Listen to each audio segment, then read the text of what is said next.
RCV Notícias.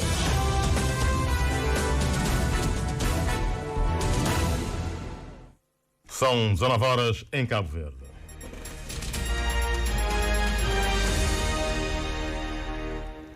Ouvintes, muito boa noite. O tempo para o jornal é estar aqui na sua rádio de Cabo Verde.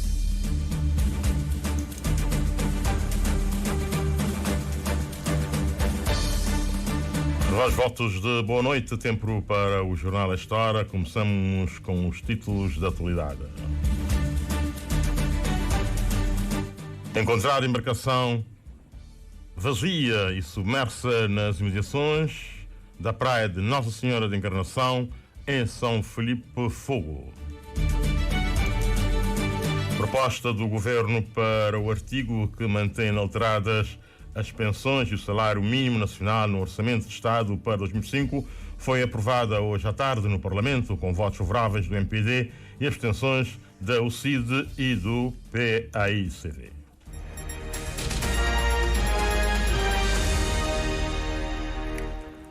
Uma embarcação sem identificação foi encontrada submersa na manhã desta quarta-feira, nas proximidades da praia de Nossa Senhora da Encarnação, no município de São Felipe, na Ilha do Fogo. A piroga, aparentemente sem nome nem registro, estava vazia, mas possuía 2 motores fora de borda. Após ser localizada, a embarcação foi rebocada pela Polícia Marítima e posteriormente foi retirada da água e transportada para o Porto dos Vales dos Cavaleiros, onde se encontra à disposição das autoridades para possíveis investigações. Segundo informações apuradas no local, não havia sinais claros de ocupação recente e a origem da embarcação permanece desconhecida. A RTC procurou esclarecimentos junto das autoridades locais, mas até ao momento não foi possível obter informações adicionais sobre o caso. Um assunto que a RCV vai continuar a acompanhar. E a Polícia Nacional de Santa Catarina deteve hoje em flagrante delito um homem de 23 anos, natural da Ilha do Maio, suspeito de prática de crime de abuso sexual de menor. De acordo com informações apuradas pela nossa equipa de reportagem assomada, o caso aconteceu na manhã desta quarta-feira. A adolescente de 14 anos encontrava-se em casa quando o suposto agressor, um familiar da própria vítima, e que tinha o hábito de frequentar a casa, agrediu sexualmente a menor. Os vizinhos deram conta do sucedido, chamaram de imediato a Polícia Nacional, que circundaram a casa para impedir a fuga do indivíduo. A adolescente foi encaminhada ao hospital e o homem encontra-se preso na esquadra de Santa Catarina. O caso já está sob investigação da Polícia Judiciária. A literacia financeira em Cabo Verde ainda não é suficiente. A afirmação é do administrador do Banco Cabo-Verdiano de Negócios, Carlitos Fortes, a propósito do estudo Cabo Verde, a banca em revista, apresentado hoje no âmbito da FIC, que arranca no Mindelo. O estudo foi realizado pela PD Consult, segundo o qual apenas 53,4% das pessoas que utilizam os canais digitais com a banca, uma percentagem mais baixa do expectável e que é preciso ter atenção para fazer-se aumentar o nível de utilização dos canais digitais com os bancos. Patrícia Martins. O estudo feito no período entre 2015 a 2023 contemplou 7 das 8 instituições bancárias a operar em Cabo Verde que têm relatórios de conta publicados. Uma das conclusões é que apenas 53,4% das pessoas utilizam os canais digitais com a banca. Um número baixo, reconhece Carlitos Fortes, administrador do BCN, que recomenda continuar a trabalhar na literacia financeira. Para nós, se toda a gente pudesse interagir com a banca via online, era o desejável. Tem muito menos custo. Não é à toa que nós ainda continuamos a apostar na presença física, na expansão dos balcões, exatamente porque entendemos que a literacia financeira em Cabo Verde ainda não é suficiente. As pessoas podem mexer nos móveis sem nenhum problema, mas interpretar aquilo que está numa plataforma digital nem sempre está ao alcance de todos. E é preciso continuar a insistir nessa literacia financeira. Acredito que ainda temos um percurso longo a fazer para que as pessoas se sintam à vontade no manusear das plataformas e poder executar as suas operações com facilidade. Quanto às taxas de juro comparativamente à boa saúde da banca, Carlitos Fortes explica. A banca está de boa saúde, sim, está, mas é preciso entender que para que haja banca é preciso um investimento colossal. A banca não é um negócio qualquer, exige uma minúcia tremenda, é um negócio de elevado risco. Logo, a remuneração que os bancos têm não creio que seja desajustado daquilo que é o esforço que é empreendido. Mas, quando nós falamos que os juros estão altos para os cidadãos, para os consumidores, é preciso entender a nossa geografia. Cabo Verde é um país altamente privilegiado. Graças à convergência com a União Europeia, nós beneficiamos de taxas que nenhum outro país subdesenvolvido tem. Essas taxas que nós temos em Cabo Verde não se encontram em nenhum lado, a não ser nos países desenvolvidos da OCDE. Nunca tivemos taxas tão baixas. Somos do tempo em que pagávamos 14%, 12% no crédito de habitação. Hoje em dia aqui negocia com 6%, 6,5%, 7%. Portanto, lá fora, neste momento, nos Estados Unidos, as taxas estão dessa grandeza. Portanto, nós não estejamos a pensar que os bancos estão a fazer algo que seja imoral. Muito pelo contrário. A banca em Cabo Verde acompanhou o poder de compra dos cabo-verdianos, baixou consideravelmente a sua remuneração em benefício do consumidor. E é preciso notar, nós não temos escala. Temos uma economia altamente fracionada. Tudo isso reduz a escala. Ao reduzir a escala, implica mais custos. Nem por isso a banca tem estado a carregar em taxas. Para o presidente da Câmara de Comércio de Barlavento, Jorge Maurício, o tema do estudo é fundamental para o mercado e suscita reflexões sobre alguns desafios. Começa no novo papel do regulador. O que deve ser o papel do regulador bancário em Cabo Verde? Deve ser muito interventivo, menos interventivo, muito estatal, menos estatal, deve ser mais fiscalizador, menos fiscalizador, enfim. E depois também o relacionamento entre os bancos. Deve haver mais comunicação interbancária, menos comunicação interbancária, deve haver crédito interbancário ou não, que é uma prática que existe em muitos países do mundo. Deve haver um mecanismo também de gestão de liquidez que facilite a relação interbancária. Enfim, são muitos aspectos que, de uma forma mais prática, facilitará todo o ambiente de negócio no domínio do acesso ao crédito, que é um tema crónico dos empresários, principalmente dos microempresários e pequenas empresas em Cabo Verde. A apresentação pública do estudo Cabo Verde, a Banca em Revista 2024, no âmbito da FIC, que arranca hoje no Mindelo. A embaixadora permanente de Cabo Verde junto das Nações Unidas, Tânia Romualdo, é indigitada como uma das co-felicitadoras no processo de negociação entre os 193 Estados-membros das Nações Unidas. O propósito é auxiliar os países e recolher subsídios para a terceira Conferência das Nações Unidas sobre os Oceanos, agendada para junho do próximo ano em Nice, França. Conjuntamente com a diretora do Departamento do Oceano e Gestão Costeira e secretária de Mudança do Clima do Ministério do Meio Ambiente e Mudança do Clima do Brasil, Ana Paula Prates, Tânia Romualdo foi oradora durante uma conferência promovida pela Fundação Oceano Azul, que teve lugar esta manhã. A jornalista Nani Vaz, no pavilhão de Portugal, na COP29 em Baku, Azerbaijão, com mais detalhes. Como triangular ação Oceano, Clima, Biodiversidade, a terceira Conferência das Nações Unidas sobre os Oceanos, como ponto de viragem na governação dos oceanos, é o tema da conferência, que serviu para debater a meta global de proteger 30% do oceano até 2030.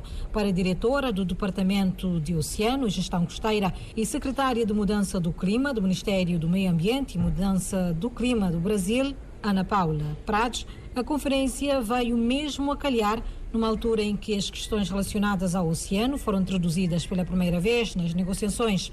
Outro ponto positivo, enfatiza essa responsável, é a declaração do G20, que coloca o oceano no centro das discussões e, ao mesmo tempo, um memorando de entendimento assinado entre Brasil e a França. São 20 tópicos que vão desde planejamento espacial marinho, a questão também das áreas marinhas protegidas, do aumento, mas desse crescente que vai ser levado Baku para Nice, né, na UNOC 3, que vai acontecer ano que vem em Nice, até a COP30 no Brasil. Então a gente está muito feliz com toda essa onda crescente da questão da conservação do oceano. A conferência, ora realizada, diz a representante de Cabo Verde junto das Nações Unidas, Tânia Romualdo, é também uma abertura para a edição terceira da Conferência das Nações Unidas sobre os Oceanos. A primeira reunião com os multi-stakeholders em Nova York, que é uma forma de recolher de todos os inputs necessários para que essa declaração reflita de forma mais inclusiva aquilo que a comunidade global espera que seja o outcome da UNOC 3. A Conferência das Nações Unidas sobre os Oceanos acontece entre 9 e 13 de junho de 2025 em Nice, França. Para além de Cabo Verde, a Austrália é outro país escolhido pelas Nações Unidas para co-facilitar a referida conferência, cujo objetivo principal é produzir um relatório global e tomada de decisões transformadoras para ultrapassar os impactos climáticos no oceano. A proposta do Governo para o artigo que mantém inalteradas as pensões e o salário mínimo nacional no Orçamento de Estado para 2025 foi aprovada hoje à tarde no Parlamento com votos favoráveis do MPD e abstenções da UCID e do PICV. A exemplo deste artigo, a maioria dos artigos discutidos na sessão plenária foram alvo de aditamentos por parte da oposição, todos rejeitados, entretanto, pelo Governo e pelo MPD. O Executivo justifica a sua posição com os ajustes feitos em 2024 e o aumento da massa salarial para 2025 no quadro do PCFR. Cândido Fortes. Situação que levou ao desagravo do deputado do PAICV Fidel de Pina, que acusou o Executivo de não aceitar nenhuma proposta alternativa, assim como de João Santos Luís da UCID, para quem só a má vontade do Executivo explica a sua rejeição à proposta de aumento de 5% do salário mínimo por parte da União Cabo-Verdiana Independente e Democrática e de algum aumento para as pensões dos aposentados. No final, a proposta original do Governo para o artigo 9º foi aprovada com 33 votos favoráveis do MPD, nenhum contra e 21 abstenções, sendo 20 do PAICV e mais uma da UCID. Na sua declaração de voto, Julião Varela do PAICV apontou as razões para a abstenção do maior partido da oposição. Nesses últimos 8 anos, temos uma inflação acumulada de cerca de 20% e todos sabemos, portanto, que o Governo fez efetivamente alguns ajustamentos, mas deixou de fora a grande maioria dos trabalhadores cabo-verdianos. Em relação a este artigo em concreto, não ficou claro que vão ser implementados os PCFRs do INIDA, porque neste momento não está quantificado, portanto não está no orçamento, da SONERF não está quantificado, da FICASI também não está, do pessoal da saúde, do MDR, etc. E nós temos vindo a assistir nos últimos tempos esses trabalhadores a reivindicarem os seus direitos. E, infelizmente, este orçamento não ficou claro que, efetivamente, incorpora recursos necessários para a satisfação das suas reivindicações. O deputado Celso Ribeiro defendeu por seu lado que o MPD votou a favor, tendo em conta que o artigo para a política salarial do setor público considera que as pensões e o salário mínimo nacional vão repondo o poder de compra.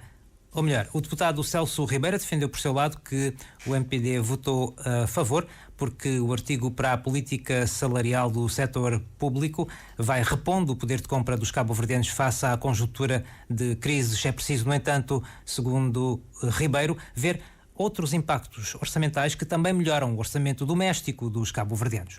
Aqui, com este orçamento, conseguimos garantir a volta de 91 mil alunos, refeição quente nas escolas, 3.800 aceder à bolsa de estudos, 30 mil alunos aceder a material escolares, 7.640 alunos aceder ao transportes escolares, 120 mil alunos têm isenção de propinas do ensino básico. Se somar, para além da vossa proposta que está aqui, que é de 50%, todos esses valores, certeza absoluta, vão ultrapassar os 50%. Portanto, não fixemos apenas no valor, mas sim também temos a coragem de dizer os outros valores.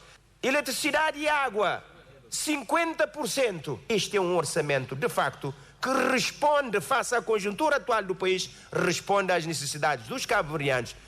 João Santos Luís da UCID considerou, por sua vez, que os argumentos do Governo não justificam a falta de clareza quanto a melhorias salariais e a pensionistas. Ignora os pensionistas, não é? Não define com clareza o aumento de salário em 2025 para que as famílias possam ter algum suporte, portanto, na perda de poder de compra. Os fundamentos utilizados, repito mais uma vez, os fundamentos utilizados sobre impacto e sobre estabilidade macroeconómica e fiscal não colam, e se o Governo quisesse, podia perfeitamente encaixar aqui, portanto, os pensionistas para terem também um aumento de 1.000 escudos em 2025.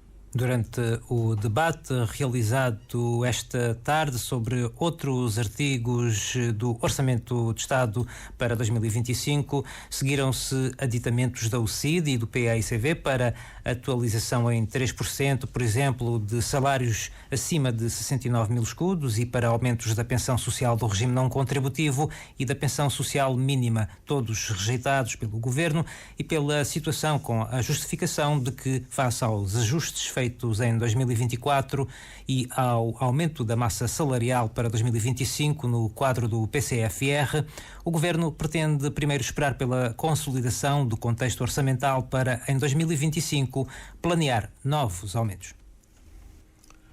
A Polícia Nacional hoje está mais forte, presente e registra uma evolução. A consideração era o Ministro da Administração Interna, Paulo Rocha, que presidiu esta tarde no Mindelo a cerimónia de imposição de patentes a um total de 87 efetivos do Comando Regional da Polícia Nacional em São Vicente, no âmbito das comemorações dos 154 anos da Polícia Nacional.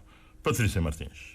São 154 anos de história de homens e mulheres que, com bravura e coragem, têm dedicado a sua vida ao serviço da polícia, dos cidadãos e do país, diz o Ministro da Administração Interna, que reafirmou o compromisso para com os efetivos e as infraestruturas. Aconteça o que acontecer, estão prontos a dar tudo o que têm com um sentido de missão que vos chama, que vos impele a serem mais, a fazerem cada vez mais pelos cidadãos que servem. É neste contexto que eu também reafirmo o meu compromisso de tudo continuar a fazer no sentido de priorizar os efetivos que merecem o nosso incondicional apoio, o apoio de todos os cabo-verdianos. E continuaremos a garantir as melhores condições profissionais e de carreira, a assegurar o equipamento adequado, as instalações condignas, uma formação de qualidade, a criação de um ambiente de trabalho onde cada um se sinta valorizado, respeitado e apoiado. Asseguro-vos que tudo continuaremos a fazer para estar à altura desta nobre e deste honroso desafio. A exigência é muita, mas o tratamento também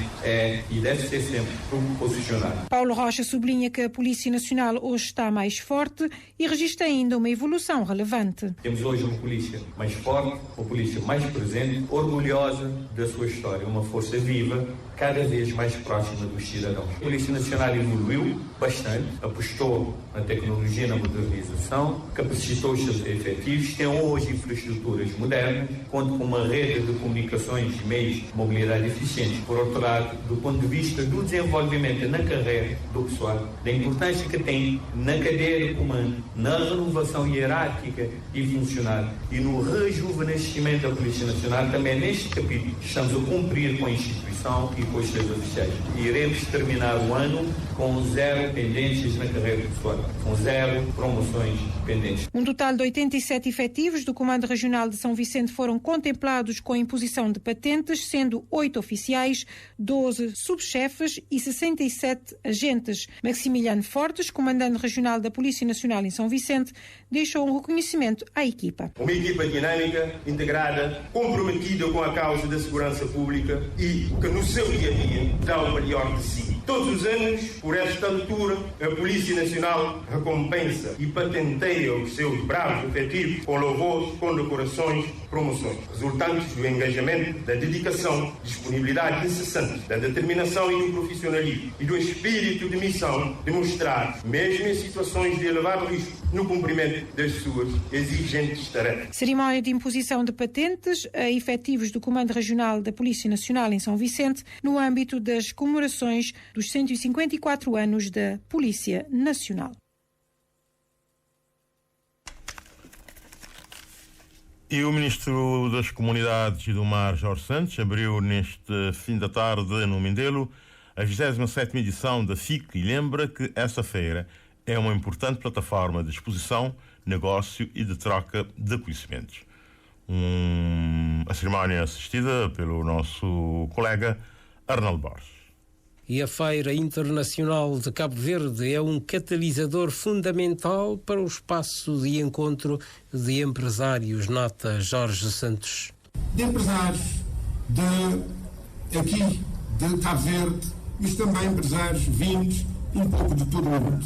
Este ano temos o privilégio de ter aqui participantes de quase todo o mundo. Da Europa, temos participantes também da América, dos Estados Unidos, da África, de São Tomé, por exemplo, aqui a representar, e outros países, mas também de outras paragens do mundo. Isso demonstra a importância que a classe empresarial mundial e as pessoas que fazem e que têm Cabo Verde como destino de negócio, a valorização que tem dessa feira, que nos alegra a todos. E o espaço com melhores condições para futuras feiras, que vai sendo reclamado pela administradora executiva da FIC, vai ser erguido. Jorge Santos espera que não demore muito a concretização do projeto. É um investimento, erigimos e construímos o pavilhão e a Feira Internacional de Cabo Verde no espaço já existente no Lazareto. E eu posso aqui garantir que a visão, mas também a vontade e o propósito do Governo é, num curto espaço de tempo, avançar com este que será um importante projeto, não só para São Vicente, mas para todo o Cabo Verde, que é o Centro de Feiras e Congressos, que são dois que serão construídos a nível nacional. É um que vai ser construído na praia e outro centro que vai ser construído aqui em São Vicente, cujos estudos já estão em curso. Os estudos já estão em curso. Por isso, eu não diria que no próximo ano já temos a feira lá no Lazareto, no espaço próprio, mas futuramente, e eu espero que esse futuro não seja longo, teremos um edifício digno desta feira para transformar de facto numa referência de negócio a nível de São Vicente. Aberta a FIC, a Feira Internacional de Cabo Verde decorre nos pavilhões da Enapor, vai até o fim desta semana. A terminar o nosso Jornal da Noite, a resolução do Conselho de Ministros que aprova a atualização de taxas aeroportuárias em Santo Tomé e Príncipe, país que acolhe uma significativa comunidade cabo-verdiana, está a provocar ondas de contestação e volta a azedar as relações entre o Governo e o Presidente da República santomense. Informações que circulam dão conta que, a partir de dezembro, período previsto para entrar em vigor da medida, os custos com as taxas vão rondar perto de 200 euros, situação que não agrada o povo nem ao chefe de Estado, que pediu ao Executivo a rever a medida aprovada em Conselho de Ministros. Reportagem com Eugênio Teixeira. Com a entrega da gestão dos aeroportos de São Tomé e Príncipe a uma empresa turca, o governo são-tomense decidiu aplicar novas taxas aeroportuárias, tendo primeiro por via de decreto não promulgado pelo Presidente da República em agosto passado e depois decidido aprovar por resolução do Conselho de Ministros as novas taxas, que desagrada os cidadãos, com várias contestações nas redes sociais, sobretudo por parte dos imigrantes. O MLSTP, maior partido da oposição, e o próprio chefe de Estado, Carlos Villanova, estranharam a posição do governo, pedindo que o mesmo reveja a medida, tendo em conta que aumenta as dificuldades do São Tomense e cria constrangimentos no desenvolvimento do próprio turismo. Adilson Neto, jovem natural de São Tomé e Príncipe que reside em Cabo Verde, diz que acompanha com atenção e preocupação esta situação. Estamos a acompanhar esta polêmica à volta da Resolução 30/2024, que define os serviços e montante e as taxas aéreas em São Tomé e Príncipe. Uma taxa que sai de 54 euros para 220 para encargue no bilhete de passagem do cidadão comum. Portanto, ela também tornará, a priori, como estamos a ver a polêmica à volta nas redes sociais, como um dos obstáculos para a diáspora frequentar sempre e investir no país. O terceiro, ainda nessa questão da atração, tem a ver com os próprios turistas. Neto diz que os investimentos estrangeiros são sempre bem-vindos, mas devem obedecer outros critérios e não a forma como o governo são-tomense pretende fazer um negócio com a empresa turca. O contrato com a nova empresa de concessão aeroportuária deverá ter em consideração as fontes de receitas, mas não numa crescimento, como estamos a ver, como cita os jornais, como Telenor e RTP África, que está à volta de 300%. Atendendo o que o Governo decidiu através da resolução do Conselho de Ministros, isso depois de um anterior decreto que não tinha sido promulgado pelo chefe de Estado, o jornalista Josimar Afonso afirma que a situação só poderá ser revertida, neste caso, obrigar o Executivo a recuar com manifestação a larga escala dos cidadãos. Uma pressão mais consistente por parte da sociedade civil, da população em si, isto sim poderá fazer algum calor ao governo no sentido de recuar. Mas se a sociedade civil continuar apenas com estes lamentos nas redes sociais e nas conversas de circunstâncias, penso eu que isso poderá manter-se na mesma. Mas tudo é possível, ver-se-á, mas o que é facto, o que se pode notar, é que esta medida não agrada a grande parte dos são-tomenses, sobretudo também a quem está na diáspora e quer um dia regressar, rever o seu país, rever os familiares e matar as saudades. Instalada a polémica à volta da atualização de taxas aeroportuárias, aprovada por resolução do Conselho de Ministros, situação que não agrada às populações e o Presidente da República de São Tomé e Príncipe, Carlos Villanova, que já pediu ao Executivo a rever a sua posição. 19h, extensivamente 26 minutos. Chegamos ao fim do nosso Jornal da Noite de hoje, dia 20 de novembro de 2024. Nós voltamos às 22 com o último jornal. Até lá, boa noite e boa sintonia com o Rádio Cabo Verde.